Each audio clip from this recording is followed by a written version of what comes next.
We're joined now by Notre Dame offensive tackle Joe Alt.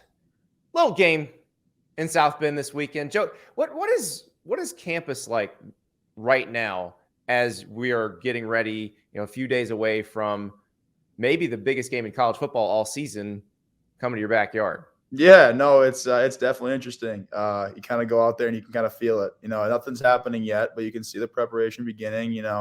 Right in front of touchdown Jesus. Where it's going to be, and what's going to be going on there. So there's a little bit of a kind of a, I don't know what the word is, but you can just feel on campus it's definitely different. Come Thursday, people will start showing up and it'll start get busy, and then you're going to class and you're trying not to get distracted, but you got to stay into it. So after that game Saturday, were you guys like, okay, finally we can talk about Ohio State? Like we can think about this. I mean, obviously, yeah, it's a big game on the schedule, but you never get to focus on one day at a time, one game at a time, focus on your opponent, and taking care of business each and every week, playing your fullest potential, and that's what's our goal. So yeah, now we're officially on Ohio State week, and it's time to focus on this game, and just like big focus this week has just been win today, win one moment at a time. We're gonna get to Saturday, and on Saturday it's all about reaching our full potential. But right now, let's just stay in the moment, block out the noise, and win today. For you, having played them before, do you think back to that game last year? Did you feel like there was anything you could improve on? Show that you're a different guy from the season opener last year. Yeah, no, I definitely. That's one of the first games I watched on film was my game from last year, and there's definitely things you look at and you're like, okay, I feel like I'm better at that now, or I that's not what I want to do. I want to change this, and that's definitely where I started. With the film was watching that game, and I think it's big. Now you're settled into the season. Now it's come up on for us game 5 of the season. So there's a little bit more like you don't have that first game jitters. You're into the first game. So definitely started with that game, watching film, seeing things that I did like that maybe that worked, or maybe I got to change that up. So yeah, definitely started with that and looked back at that game. You've been a starter since your freshman year. If you could go back and give freshman Joe any advice, what would it be right now? Yeah, for me, I think freshman Joe needed a little bit of reminder of just the basics, working on technique. I feel like for me, freshman year was a lot of just trying to survive the best, survive out there and get the job done. But, with that process, you got to work on technique and work on fundamentals and, build on that. So I think, if I could go back with that, it's, start with the little things, start with the footwork, start with the hands, work those things, build those things from the ground up. And that's, very important. So that's probably what I would tell freshman Joe. So this group is interesting because Notre Dame usually has a pretty veteran offensive line. Your center Zeke is older, but the rest of you all came in the same class. Yeah. What is that like? It's definitely interesting. It was funny, as the kind of the depth chart broke down in fall camp, we started to kind of see it take shape. It was like, wow, this is the full my 21 class is all playing. It's obviously a lot of fun. You went through recruitment together, and the guys from prior to coming here, high school guys, you watched them on social media, seeing their plays, just when you come off after a Friday night game. So there's definitely a personal connection there. You have that friendship built in, that's our class, and it's a lot of fun. But then you got, your leader in the middle of Zeke, holding on the fort, veteran. He's, tough as nails, smart guy, and he brings a confidence to the group, start with his communication inside. So it's been a lot of fun so far. Do you guys talk about the Joe Moore Award at all? It seems, I feel like it's the best trophy in sports because it's the only one that requires a forklift. Mm-hmm. But I mean, what would it mean for this unit to be able to do something like that? Yeah, I mean, it'd be an absolute honor. That's, at the end of the day, we obviously, that's our goal, but you can't really look at, big time things. You can't look at big time goals. You got to focus on, how do we, if we want to achieve that, what do we got to do today? What do we got to work on today? So I think, yeah, that's obviously a huge honor, but, we got to focus on the here and now and take it one day at a time and just get a little bit better each and every day and improve on some things that, maybe we're not the strongest in, or we want to improve on, or just as a group or personal, you take it, break it down, one guy at a time. You take one thing. We do this every week. One thing in the run, one thing in the pass you want to improve on. And if every guy does that, you're just getting a little bit better. And if each person's getting a little bit better, the whole line's getting a little better. And that, transfers to the offense. The offense is getting better. And then, the whole team's getting better because we bring momentum from the offensive side of the ball. So that's been our big focus. So, yeah, it's obviously definitely a goal, but we try to stay in the moment. That's interesting. So like each week, do you write that down to say, I want to do this better in the pass game and this better in the run game, and then each of you guys focuses on that? Wow, that's smart. Yeah, in our line room, we have our whiteboard, the front whiteboard. Each and every week, we erase it, and it could be the same thing from last week. If you had something you still want to work on, but we all write it down. One thing to pass, one thing to run. That's what we want to improve on. So it's weekly. We giving away too much if you say what your past game win was this week, or maybe we can go last week. No, I mean, for me, it's always, getting a little bit lower. That's always my focus. In the run of the pass, I gotta always get lower, get that, leverage is always important to me, and footwork in both the pass and the run, and being able to use your hands, hit your landmarks in both the run and the pass is always my focuses. We'll be back with more from Notre Dame offensive tackle Joe Alt, but first I want to tell you about Game Time. Do you want to see Joe and the Fighting Irish play against Ohio State? I know what you're thinking. That game has been sold out forever. But there is a place you can get tickets. It's Game Time. You can get tickets in the most stress-free environment possible. You type in Notre Dame football. You click on it. You click on the Ohio State game. All the available tickets pop up. You touch the one you like. All of a sudden, you see the view you'd get at Notre Dame Stadium. Now, perhaps you want to go somewhere else. Maybe you want to go see Dante Corleone, who you're also going to hear from on this show, as the Cincinnati Bearcats play their first ever Big 12 game against the Oklahoma Sooners at Nippert Stadium. Well, type in Cincinnati football, one click, find the event, find your ticket. And as you can see, when you're looking at those seats, no bad seats in Nippert Stadium. So use the code STAPLES to get $20 off your first purchase. You go to gametime.co, download that app, code STAPLES, $20 off your first purchase. It's so easy. When you've got that ticket pulled up, you're about 2 clicks away from being done. And oh, by the way, you want to transfer a ticket to a friend on game day, you can text it right from the app. Game Time is the easiest way to get last-minute tickets. Download the app, use the code STAPLES for $20 off your first purchase. Game Time is the way to go for last-minute tickets.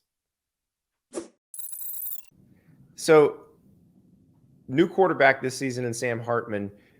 How quickly did he assimilate to this team's culture? Yeah, it was quick. It was kind of, when we heard he was coming in, you're always kind of like, oh, a new guy in the locker room, it's going to be different. But it was immediate. He stepped in and you just felt connected to the guy. You felt, a relationship, begin and grow, and you knew that it was going to grow. And, now, you get to play with him, and, still same guy in the locker room, still your buddy, your brother in the locker room. But then on the field, he's such a confident person, because he puts the work in, because he studies, the film so much and prepares and mentally prepares. And then there's just a confidence out there with him. And it's been a lot of fun. And that friendship and that relationship has grown, literally from day one. It's been great. I just remember when your offensive coordinator, Tommy Rees, left for Alabama, Sam puts out an Instagram video and it's just him doing trap bar deadlifts, which feels like he's talking more to you guys than he is to us. Mm-hmm. Yeah, no, for sure. It's all about going to work. And, I think that's what we try to do is, stay in the present. And, every week, every day, it's staying in the moment, staying in now. How am I going to, capture this opportunity, capture this moment, get better at something I'm going to do. If that's in the classroom, going to school in the morning, if it's here in the film room, watching film, if it's in meetings, learning the offensive game plan, or if it's on the field, how am I going to win the moment? How am I going to focus on the here and now? And just try to get a little better every day. And those are going to grow on top of each other. So every offensive lineman we have on, we ask the same question. So I will hit you with this. We're keeping a chart somewhere in the office. Perfect steak. How's it cooked? Which cut?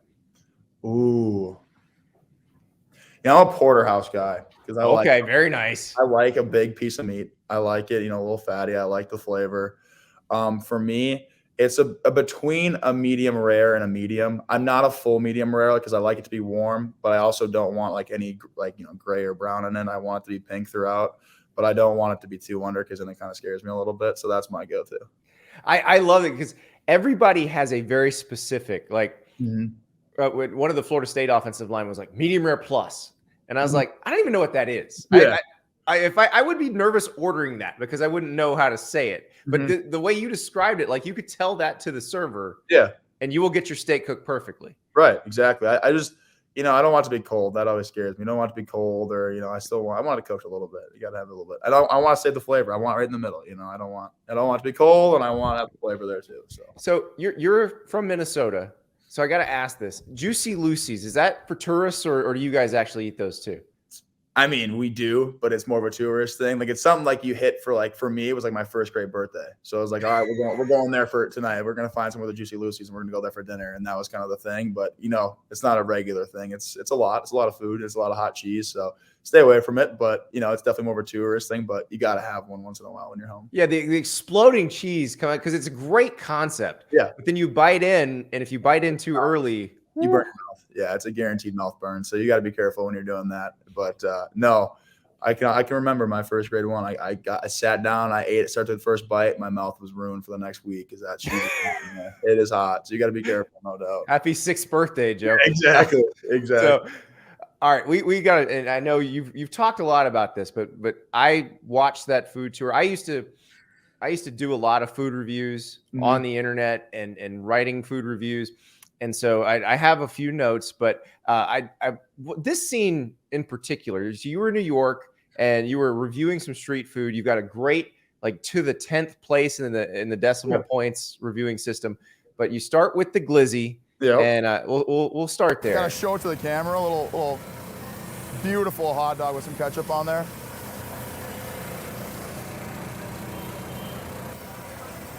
Perfect amount of ketchup. I love hot dogs. We're starting off hot with a little 7-3 on the hot dog. It's pretty darn good. So that's a message to any defensive lineman you might have to block that says I'm a psychopath, right? Just ketchup on my hot dog. No, there's a reason for that. See, I'm always big thing for me. I'm always eating hot dogs when I'm golfing. So I always get one brat and one hot dog, and the brat is strictly mustard and the hot dog is strictly ketchup. That's just how I do it. You can call me a psychopath, but that's how I do it. So that's why you saw that. And I know I got hated for it. But you can't put too many condiments on there. You can't put ketchup and mustard. I felt like, and I always like ketchup on my hot dog because you lose the flavor. So I had to keep it, somewhat legit. Well, mustard on a brat is, I mean, that's nirvana right there. That's perfect. Right. But it's interesting because if you got one packet of each, that way you got ketchup on your hot dog and mustard on your brat, and you're good. So that is the golf. Is that a like at the turn kind of thing, or is that the turn? A little Gatorade, a little hot dog, and a brat. That's your go-to in the turn. Refueler for the second 9, and going into it ready to go. I think you know where I'm going next, so we're gonna watch this one. This is a bacon, egg, and cheese bagel, not bagel, bagel. Whew. I honestly don't know what's better, the bacon and the egg, or this chocolate chip bagel. Oh my goodness. Look at that. Look at the chocolate chip in there. Adds a little sweetness to this. Ooh. Best thing I've had yet. Getting a big score from me. Gonna be an 8.2. Really, really solid. Great item. I had to come back on here and be truthful with you guys. After further review, it was not a chocolate chip bagel. It was a raisin bagel, but it was still great. And I think it was cranberry to be exact. It was great. I strongly suggest getting the cranberry bagel next time. So first it was chocolate chip, then it was raisin, and then we land on cranberry ultimately. Yeah, it was bad. It was a bad performance by me. I got one excuse. I think I got a little hot out there. It was pretty warm in New York City that day. It looked like it. I'm sweating. I'm eating food, and I got something sweet in my mouth right away. And I was like, that's sweet. And I was looking at it before, and it looked like brown. I was like, oh, must be chocolate chip. And then, after I'd taken a couple more bites, I was like, that's not a chocolate chip. So I know it was bad, but, it had to be done. I had to come back on and be truthful. Are you a sweet, savory person? I wouldn't say I'm like sweet over salty. I do like sweet, but it's not, for me, it's not like there's one over the other. So have you had, there's a place in Tampa, Florida called Dat's, and they do a burger where the bun, each side of the bun is a donut. And is that too much right there? Yeah, that's not going to be for me. See, I like to keep it like it's either a sweet or it's not. So for me, if I'm getting a burger, it's if you're gonna put anything on, it's me bacon because you just want to make it more hearty. That's for me. I wouldn't want the donut on there. No, that's not for me.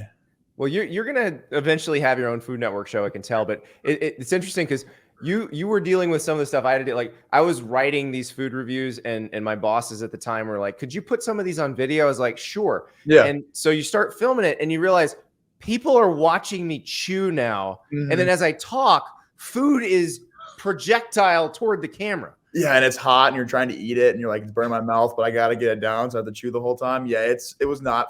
I didn't expect that going into it. It wasn't like, oh, I'm gonna have to like chew on camera. But you work through it. It's not fun, but you got it done. The whole new respect for Guy Fieri, right? Oh, 100%, huge respect. Yeah, that's why he does the exactly. Yep, it just gives you a little time. It gives you a little time to chew. It gives you a little time to think. It's a little. What's that word? A little filibuster. Like, it gives you a little break in there. You can eat it, you can think about it, you can chew it, and then you can go back to how you feel about it. You were the first and only person on this show who has used the word filibuster, and I appreciate that. No problem. I gotta work it in there every once in a while. I don't know. It just came to mind. This is why we bring offensive linemen on this show. Because we get multi-syllabic responses, and I love it. Yep. Joe, thank you so much, and good luck against the Buckeyes. Thank you. Appreciate it. Thank you so much for watching. Just a reminder, subscribe to this channel right here so you never miss an episode of Andy Staples on 3. And oh, by the way, watch all the other great videos on the On3 Sports YouTube channel.